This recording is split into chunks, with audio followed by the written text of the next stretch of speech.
மாதம் ஆவணி தோதான வெள்ளியில்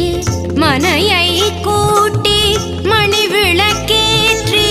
மாலை தோரணம் ஏராளம் அமைத்து மங்கள